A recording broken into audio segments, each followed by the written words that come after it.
ইতিমধ্যেই আমাদের সাথে এসে উপস্থিত হয়েছেন ফালাকাটা বিধানসভার বিদায়ী বিধায়ক দীপক বর্মন তথা এবছরও 2026-এর বিধানসভা নির্বাচনের বিজেপি প্রার্থী দীপক বর্মন মহাশয়। সর্বপ্রথম আপনার কাছে যে প্রশ্নটি রাখবো যে এবারে যে নির্বাচনে আপনি লড়াই করছেন মূলত কি বিষয়কে সামনে রেখে আপনার এই লড়াই? দেখুন, ফালাকাটার অনুন্নয়ন 1 নম্বর। ফালাকাটাতে এই মুহূর্তে প্রায় 12টা সেতু আছে, যে সেতুগুলো 2019 সালে তৃণমূল কংগ্রেসের জেলা পরিষদ দুর্বল সেতু হিসেবে ঘোষণা করেছিল। সেই সেতুর একটিও সেতু করেনি, এক এক করে সেতু ভাঙছে, তাতে তাদের কোনো নজর নেই। আমরা প্রাগ ঐতিহাসিক যুগে ফিরে যাচ্ছি, আবার বাঁশের সাঁকোর দিকে। তো তৃণমূল থাকলে ব্রিজের জায়গায় যদি বাঁশের সাঁকো হয়, আর কয়েকদিন পরে নৌকোতে হবে, তো তাহলে মানুষ সেদিকে যাবে কেন? 2011 থেকে 2026 ফালাকাটায় একটিও রাস্তা তারা নতুন তৈরি করেনি। পুরনো রাস্তার উপরে কোথাও পিচ দিয়েছে, কোথাও বা টাইলস বসিয়েছে, কিন্তু তারা একটিও নতুন রাস্তা তৈরি করেনি। ফালাকাটার সাধারণ মানুষের যে সমস্যা, রাস্তার সমস্যা, ড্রেনেজ সিস্টেমের সমস্যা, জলের সমস্যা, প্রতি ঘরে জল, কল প্রতি ঘরে জল, এই যে প্রকল্প, তার টাকা তারা মেরে খেয়ে শেষ করে দিল। রাস্তার উপর দিয়ে পাইপ নিয়েছে, পাইপ ফেটে গেছে, তার জল রাস্তায় জমছে। আবার কয়েক জায়গায় তারা নীল সাদা করেছে তাদের ওই জলের ট্যাঙ্ক, সেখানে জল তোলা যাচ্ছে না, কারণ সেটা বরাবর ফেটে গেছে।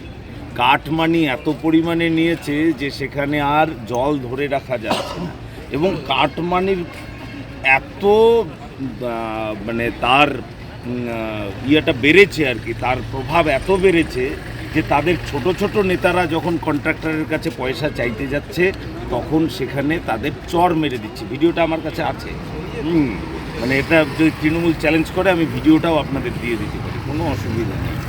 তো এই তো অবস্থা। আচ্ছা, এই যে কিছুদিন আগেই এসআইআর নিয়ে মানুষের মধ্যে আতঙ্ক সৃষ্টি হয়েছিল, এখনো পর্যন্ত বহু মানুষের নাম বাদ পড়েছে, তো সেক্ষেত্রে দাঁড়িয়ে থেকে এই যে একটা সমস্যা, সেই সমস্যাটাকে পেছনে রেখে কীভাবে সামনের দিকে এগিয়ে যাচ্ছে? দেখুন, এই এসআইআরের সমস্যা কোনো ব্যক্তি বিশেষে হয়েছে। আমার যদি কাগজপত্র ঠিক না থাকে তাহলে পরে কিছু সমস্যা হয়েছে, কিন্তু আজকে যে সমস্যাটা দাঁড়িয়েছে সেটা মাননীয় মুখ্যমন্ত্রী নিজ দায়িত্বে বারবার সুপ্রিম কোর্টে গিয়ে করেছেন। আজকে যারা অ্যাডজুডিকেশন আছে তার সম্পূর্ণ দায়িত্ব মুখ্যমন্ত্রীর। তো আজকে যেগুলো অ্যাডজুডিকেশন আছে সেগুলো কারোরই কিছু করার নেই, সেটা সুপ্রিম কোর্টের বিচারাধীন আছে, সেটা সুপ্রিম কোর্ট নির্ণয় নেবে কি করবে না করবে। আচ্ছা, জয় কতটা নিশ্চিত মনে করছে? 100%। গতবারের তুলনায় কত ভোট বেশি আশাবাদী? 5 গুণ ব্যবধান বাড়বে। আচ্ছা, একদম।